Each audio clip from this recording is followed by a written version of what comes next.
Welcome to this quest. It all began on March 4, 1424, at least, according to the Nars calendar. That was the day the continent of Nars descended into madness. A torrent of fire and blood engulfed the land as the Great Stallion War erupted, one of the deadliest conflicts in history. Cities crumbled, lordoms fell, and the world turned to ash under the wrath of the demon lord.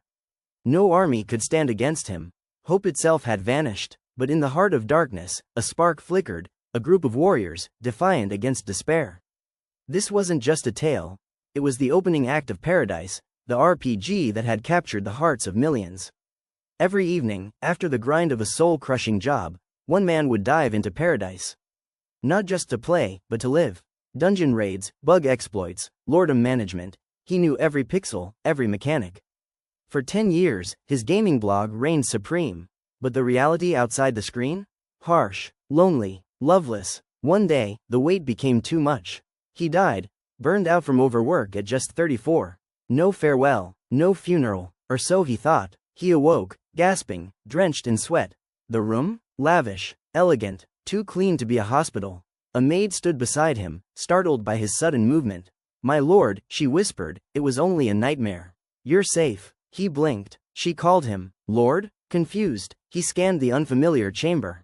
It felt real, tangible. His fingers trembled as he reached for the mirror, and what he saw nearly broke him. A bloated, pale face. A body wrecked by gluttony. This wasn't him, or was it? The memories came flooding back. His name was Shin Tae Pong, or had been. But now, he had awakened in the world of Paradise, reincarnated as Lord Jared, the notoriously pathetic monarch NPC known only for his title as a fourth-class magician. This wasn't a game anymore. It was real. That means I'll probably die again. But unlike before, Jared now held an incredible advantage. He knew this world. Its systems, its secrets, its future. He could change everything. No longer bound by his past life, he set his sights on a new goal: to become the greatest ruler Nasu had ever seen. Not through bloodlines or prophecy, but through strategy, knowledge, and pure will. Down the hall, the maid named Hayes hummed as she dusted the grand library. She was in high spirits today, unaware that her lord had completely changed. Suddenly, Jared burst in, sweating, panting, moving as fast as his rotund frame could manage. He frantically searched the room, drawers flying open. Hayes asked, "What exactly are you looking for?" Jared replied, "The keepsake my father left for me before he died. Why didn't I give it any thought when I put it away?" The maid, startled but composed, reached calmly into a chest and retrieved a pendant. "Oh, that? It's right here." He stopped, caught his breath, and nodded. "I'm glad I didn't lose it. Thanks for finding it." Her smile warmed the room. Hayes replied, "I'm glad that I could be helped by my lord. Is there anything I could help with?" He replied, "Nope, I'm going to step out a little bit." Something about him was different today. Kinder, sharper, alive. Alone once more, Jared studied the pendant, his father's heirloom. A magical artifact with deep ties to his family's legacy. In the game, Jared had never mastered true magic. Just a minor footnote in the story. But this was his chance to rewrite everything. And he knew what had to be done, even if it meant destroying his past. With resolve, he shattered the pendant. A rush of wind slammed against him. He could barely stay on his feet. Smoke, thick and brown, curled upward, twisting into a monstrous form cloaked in shadow. Red eyes pierced the gloom. From the depths of the void, it spoke. "Who dares summon me? Who disturbs my slumber?" Jared, once a forgotten NPC, now stood face to face with the unknown. Was this the first step toward saving the world? Or awakening something far worse? Only time and magic would tell. Jared stood frozen, eyes locked on the creature he had just summoned, Isabella, the one and only demon that could be called upon once in a lifetime. Her appearance shifted violently, her long dark hair whipping around her crimson, furious eyes. She moved toward Jared with eerie grace, towering over him. He was drenched in sweat, his heart pounding like a war drum. Isabella was not pleased. Disturbing her came with consequences, and she made that crystal clear.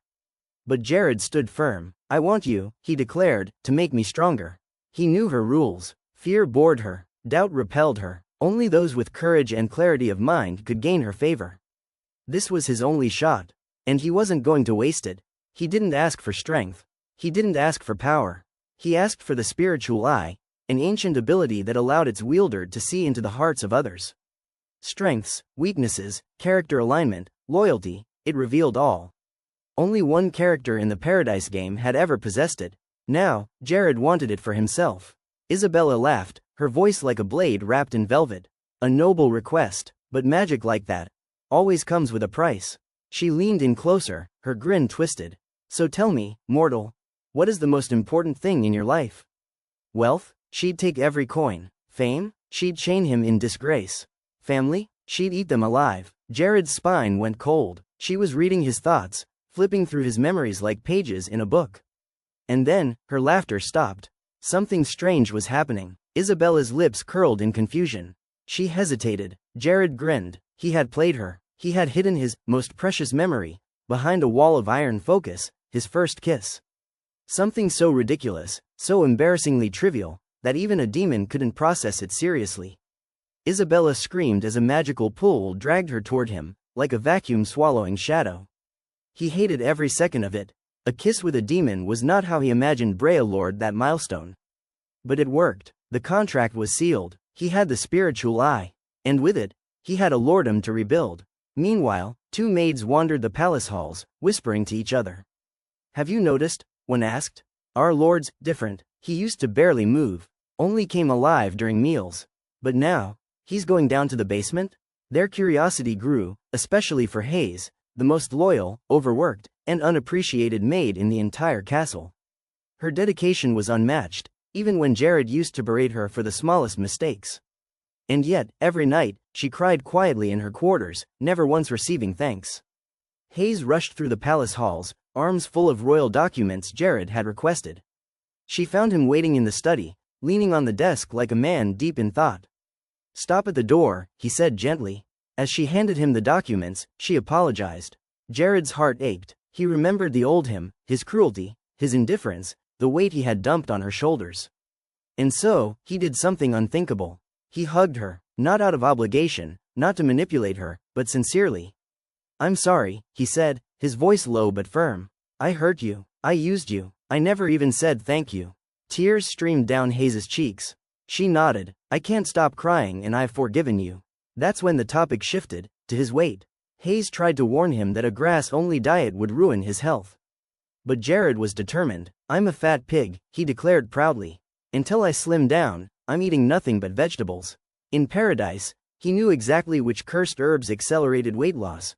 Merlin grass, which tasted like moldy soy paste dipped in spoiled milk, and aspa leaves, which made your breath smell like cheese left under an armpit. They were disgusting, but effective. Jared chewed them down anyway, because this time, he wasn't just playing a game. He was rewriting fate. From overworked gamer to reborn monarch, Jared had a long journey ahead. But now, he had vision. He had power. And, for the first time, he had people who believed in him. Back in the present, a red-haired young man with a half-empty bottle of liquor stood near the palace gates. It was New Year's Eve, and he hoped to crash the party. He found Hayes and another maid standing near the Lord's chamber. His face lit up. Hayes, he shouted, arms outstretched. But Hayes instinctively pulled away. He reeked of alcohol, and his touch made her flinch. She shut her eyes and tried to be polite, something Mr. Gragas never seemed to respect. Gragas smirked. Still too beautiful for a fat pig like Jared, he said with a sneer. Thankfully, Rakus entered, always the voice of reason. He immediately called out Gragas for his behavior. You've been warned about this before, Rakus said, glaring. But Gragas just laughed, brushing off the reprimand. He never took anything seriously. Their argument escalated, until Oben, the old steward with the graying hair, stepped in and commanded silence. The Lord is coming, he said sternly. This is no time for bickering. They all fell into an uneasy hush. Gragas rolled his eyes at Oben, muttering about the toothless old man, who was still clinging to power. Rakus burned with frustration. How had someone like Gragas been given such authority? The Lord entered. Everyone gathered around the grand table. Whispers buzzed through the air. Jared, once passive and ignored, now sat tall, scanning the room as he reviewed the latest reports. Something about him had changed. His double chin was gone. His eyes were sharper. There was a quiet, growing fire behind them. But Gragas didn't care. He slammed his bottle on the table and slurred, "Come on, Your Majesty. Enough of this. Let's drink. I've got something you'll love." He flashed another bottle and winked. Old tactics. Distractions. Rakis stepped forward, ready to shut him down, but Jared raised a hand. Jared pointed straight at Gragas. Why? He asked coolly, did you come here drunk? Silence. The room froze. Even Rakis was stunned. This wasn't the lord they remembered. Gragas stared, confused. Just days ago, they'd been Drinlord together. A magic missile destroyed Gragas' liquor. What happened to the Jared he could manipulate? Gragas's expression darkened. He raised his voice. I don't care if it's you, my lord. I won't forgive a person who uses magic against me. Instead, the fireball struck Gragas's back. He screamed in pain. Still, Jared wasn't done. He laid out the evidence, piece by damning piece. You used your position, he said, voice steady, to steal from merchants. To extort the people, to traffic human lives. Gasps filled the hall. Because of you, the lordom fell into poverty. People lost their faith in their lord, in me. Jared stepped forward. You disgraced your role. You disgraced the crown. Then, the final blow. You're fired. A stunned hush followed, then chaos. Some fell to their knees, begging for forgiveness. Jared didn't waver. Rakis, watching it all unfold, was in awe. Jared had dismantled one of the lordom's most corrupt men with a single, decisive strike. And then, without ceremony, Jared turned to Rakis. You, he said, you're the new chief of public safety. Rakis's eyes widened. He couldn't speak, but he bowed, heart pounding with pride. He would carry this honor with everything he had. Jared addressed the room again. Are there any objections? No one spoke. For the first time, they believed in their lord. But there was still much to fix. People were in the wrong jobs. The trade minister was a warrior. The agricultural director, a bard. Chaos. And then Jared saw her. Aubrey, watching him in disbelief. He had to fix it all. And with the spiritual eye now in his possession, he could fix it. A month passed. One evening, a battered merchant came to a small cottage, begging for money. Without it, he couldn't buy goods to trade. He was desperate, but the man inside coldly refused. Worse, he threatened him. I've been good to you, he sneered. Don't push your luck. Suddenly, the bell rang from their small pantry. No one had shown up in a while, so they hesitated, unsure of who should open the door. Finally, one of them crept over and peeked through the crack, only to see Lord Jared himself standing there, smiling and waving. The bandit froze, a little frightened by the sight of such a large man, but before he could react, he was met with a harsh punch to the chin.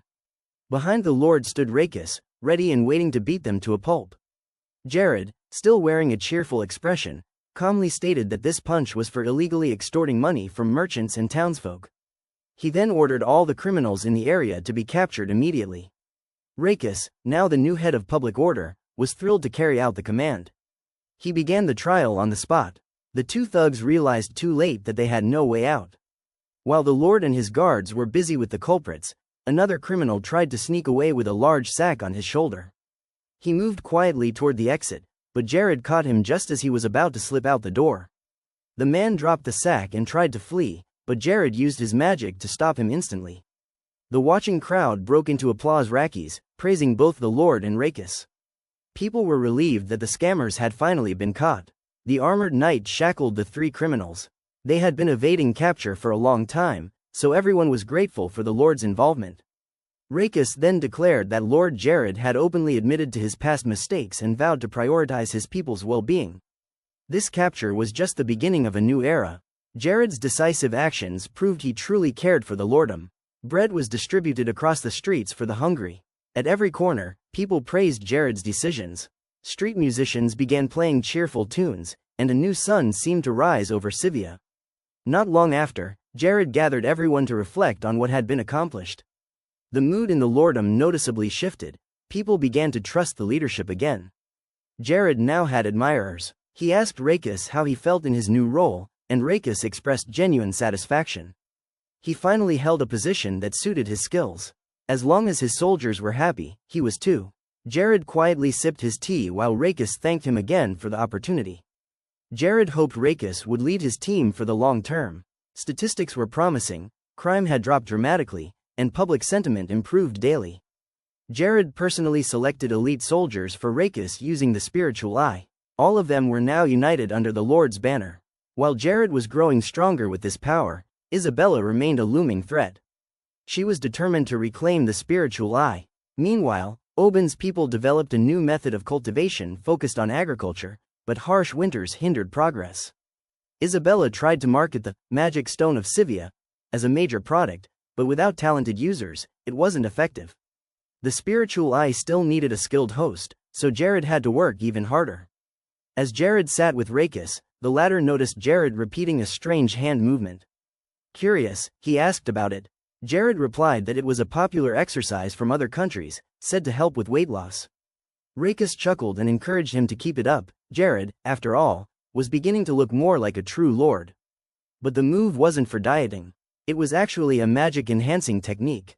By channeling magic through both hands and redirecting it into the body, one could trigger a magical glitch that strengthened spells. Though the game world, Paradise, claimed it didn't use levels or yuan, Jared discovered otherwise. After a month of practicing the technique, he gained 12 levels. He could now use grade 4 magic more frequently. Just as Jared was quietly training, one of his soldiers rushed in with urgent news. The search party he had dispatched had finally discovered a gang of thieves hiding in a mine, and, to Jared's shock, they had also found slaves there. A year earlier, a young man and woman were sparring, both highly skilled fighters, so focused on their duel they noticed nothing around them. Watching nearby was a blonde girl, mesmerized by their swordplay.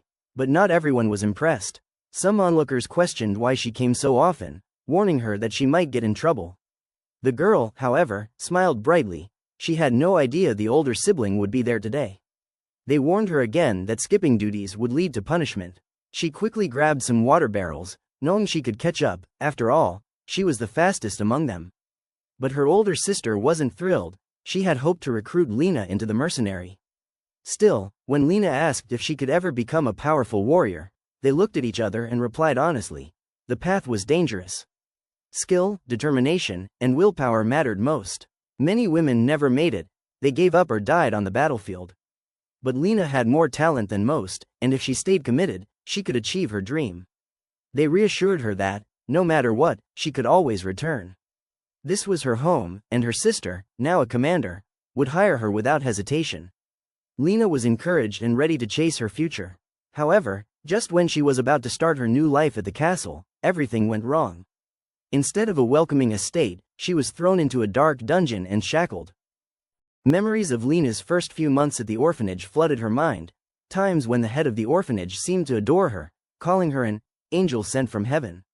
Her teacher had spoken warmly too, saying he hoped she would grow up to support and befriend everyone. Back then, she had been overjoyed, eager to belong. But those happy days had been a lie. In the end, it turned out the director had sold her off. He needed money, and buyers were willing to pay handsomely for such a sweet, innocent Lord girl. Lena had refused to believe it at first. She clung to the idea that this was all a mistake, that she had been sent to work as a maid for a wealthy family. But reality hit hard. This wasn't a noble estate, and she wasn't a maid. She was a slave, and no one in that household cared about her status as an orphan. The only difference was that slaves were expected to speak more politely, act more submissively, and disappear in the presence of their betters. She clutched her head in disbelief. Her heart refused to accept that this nightmare was real. She had truly believed the orphanage director was kind, that he would never do something like this. But the painful truth had revealed itself. It had already been a month since she was sold into slavery. She shared a cell with other unfortunate children. During that time, she endured physical abuse and lived most of her days in a dim, locked cell. There, she met another girl she could talk to, someone with red hair, who became her companion in suffering. When the girl learned where Lena came from, she said it was her destiny to end up here. Lena was confused. The red-haired girl explained that in the country of Majorca, most orphans were destined for slavery, because that was the law. The director of Lena's orphanage had agreed with this policy and had even signed off on it. The girl told Lena to stop dreaming of freedom. It was time to accept her reality. But Lena, only 14, refused to believe that. She clung to the hope that one day, no matter what, she would break free. Her new friend, who called herself Monty, had long since stopped believing in escape. She had accepted that they would likely die there, forgotten and in pain. Her words were cold and practical, dragging Lena's heart down, but Lena still refused to surrender.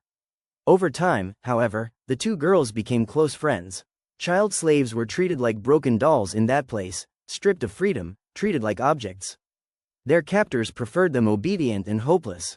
Ironically, because Lena and Monty were still young, they were considered valuable and wouldn't be sold until they turned 15. That gave them a small measure of safety, for now. A year passed. They adapted, to some extent, to the exhausting labor and the harsh life. Lena learned a lot from Monty, who had been here longer. She realized that Caribia, her homeland, was far more backward than she ever imagined. The Lord was untalented and passive, and the country was deteriorating by the month. Monty explained the grim realities of their world. It was a desert nation slowly rotting from within. One day, Lena noticed that Monty was burning with fever, barely conscious, trembling on the cold cell floor. Lena knelt beside her and pleaded with the guards for help. She swore she'd follow all their orders, never speak out again, if only they would give Monty something warm to eat. Maybe it was pity, or maybe the man just wanted her to shut up, but eventually, he gave in and handed her a small bowl of broth. Monty was so weak she couldn't even sit up straight. Lena helped her eat, Lemma make sure she was warm and as comfortable as possible. But then, the guard grabbed Lena by the arm. He claimed Monty had eaten on her own, and now he had business with Lena. He intended to take her out of the cell. Monty protested, but Lena tried to reassure her that everything would be okay. The man tilted Lena's face up toward his, smiling coldly. He muttered that the sick should be left in peace, but before he could drag her away, something hot splashed directly into his eyes. Monty had thrown the broth in his face. Grabbing Lena's hand, Monty shouted that now was the time to escape. They ran. Lena followed instinctively, not fully understanding what was happening. Just moments ago, they had been begging for soup, and now they were fleeing. But Monty knew Lena would never stop trying to escape. It was all she ever talked about. So she acted. Behind them, the guard recovered. Enraged, he pursued them with sword in hand, blood boiling, half of his face burned. He had already had enough of these two girls, and now they had defied him completely. Monty was struck down by the sword and was heavily injured. Lena, seeing Monty injured, cried heavily, seeing her friend injured. Monty tells Lena that she shouldn't give up. Just as he raised his weapon to strike them down, a voice thundered from the corridor. Flames exploded toward him, engulfing his entire body. It was Lord Jared, and he showed that guard what real fire felt like. This seemingly small mine had been one of Ched's true hideouts. Rakus asked Jared how he had discovered the hideout, and the Lord calmly explained that he had uncovered Gragas and the company's plan. They must have assumed that once Gragas vanished, the lazy Lord would make a small fuss, then let the matter drop within days. That's why they dared to hide here. With a smirk, Rakus asked if Jared knew of other criminal hideouts as well. But Jared replied firmly that he had already done more than enough, and shouldn't be pushed too far. Then, with commanding presence, the Lord turned and ordered his forces into the dungeon. Drawing his sword, he led his elite army, renowned for their strength and loyalty, deep into enemy territory. Their mission was clear: to destroy the operation that turned ordinary citizens into slaves. By royal decree, every mutilated prisoner would be freed, and those responsible would be punished without mercy. As they advanced, Jared ordered all hostages to be gathered in one location. The criminals resisted, launching an attack and calling for their leader to face the royal army. But the one sent to find Ched never returned, pierced from behind by a sword. Rakus was determined. He would not let a single criminal escape. However, the dungeon was vast and filled with branching tunnels. Unsure of which direction to go, Jared ordered the army to split up and search every passage. Luckily, the enemy's weapons were no better than those of common thieves, giving Cribia's army a decisive advantage. Elsewhere in the dungeon, Lena found herself in danger once more. A furious man grabbed her by the hair, ready to strike her down in vengeance. Just then, a voice rang out. Jared had found them. With a wave of fire magic, Jared forced the man back. As flames danced around him, the Lord stepped closer to the trembling girl, remembering all too well how many slave dens he'd uncovered in the past. But this was far worse in reality. He knelt before Lena, who was on her knees in despair, and gently asked if she was all right. She quietly nodded, saying she was fine, thankful that someone had come in time. But Lena's voice was hollow. Though she had survived, her friend Monty had not. Monty had died saving her, sacrificing herself without hesitation. Lena turned away to hide her tears. Jared knew there was no magic that could bring Monty back now. It was too late. He pulled Lena into an embrace as she wept uncontrollably, overwhelmed by the loss of the only friend she had. He could see how much she had suffered, thin, pale, with rough skin and empty eyes. While trying to comfort her, Jared heard footsteps echoing in the halls. Ched had arrived. As Ched entered and saw the Lord, his face twisted in rage. He hadn't expected Jared to come here in person. Surrounded by guards, the criminal sneered and mocked Jared, calling him a lazy glutton who'd rather feast than fight. Jared was infuriated. It stung to know that even low-life criminals saw him as weak and useless. He swore to himself that he would bring Ched to justice, personally. Ched laughed again, ridiculing the Lord and claiming that someone like him could never use magic. But as they locked eyes, Ched unleashed a bolt of lightning, intending to kill Jared and silence the intruders. Yet the strike missed, hitting the ground instead. To Ched's shock, Jared used speed magic, a rare and difficult elemental form. He began racing in circles around Ched, disorienting the drunken criminal. Ched, unsteady and confused, stumbled backward but tried to regain his focus. Knowing his opponent's overweight body might make sharp turns difficult, Ched gambled again, calling on stronger magic to end the fight. But his decision backfired horribly. Drunk and unable to control such a powerful spell, Ched's body twisted unnaturally, and his magic collapsed on itself. Exhausted, broken, and drained, Ched could no longer even summon anger. He fell. With his death, the war against the criminal mind network came to a close. Jared's missions were marked complete, the criminal ring was dismantled, trust in the Lord surged, and the loyalty of Krivia's people rose to 100, ushering in a lesser golden age. All accomplices in kidnapping and murder were sentenced to death. Former slaves were escorted back to their homes with royal guards ensuring their safety. Lena, now riding in a carriage beside Jared, asked in disbelief if she could truly go to his lordom. Smiling, the Lord nodded. Returning to Majorca would be dangerous, her old director might try to sell her again. Jared explained he always sought out promising young people and would be honored if Lena joined him. He offered her something more, an opportunity to become a first-class knight, something she had dreamed of since she was a child. Overwhelmed with joy, Lena promised to give her all and prove herself worthy. Jared silently marveled at the moment. He hadn't expected to meet Lena Jael Ellis here, the girl who, a decade later, would become the unbreakable tank of the Demon Lord's army, the one warriors called the Weeping Cheese, because her defense was impenetrable. Fortresses were considered lost causes if Lena stood at their gates. But Jared now had the chance to change that future. If he trained her right, she would never join the Demon Lord. Instead, she would rise as a beacon of hope within his own ranks. Yet danger still loomed. Their neighboring nation, Majorca, permitted illegal slave trading and violated countless civilized laws. Corruption ran deep. As night fell over Majorca, its leader, seated in a high-backed chair with a pipe in hand, brooded over Krivia's growing glory. He knew the captured criminal Gragas had once been his friend, and now that friend was gone. Krivia's lord had humiliated them, and so, plans for revenge began to take root.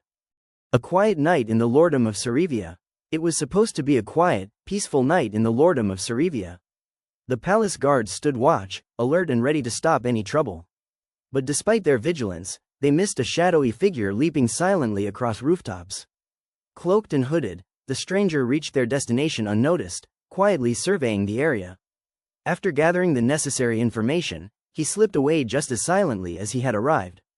Training at dawn. As morning broke, Jared began his day with an intense workout. Though exhausted and nearly seeing stars, he kept running. Lena trained alongside him, finding it easy to complete several large laps around the palace. Jared admired her strength but knew he had to push himself harder to achieve his dream of becoming a strong, fit lord. After their run, Jared asked Lena how she felt. She smiled, grateful to finally breathe clean air, so different from the cramped, dusty mines where she had once lived. Pleased, Jared suggested they continue training together until they could find her a teacher. Lena agreed, happy to have a new routine.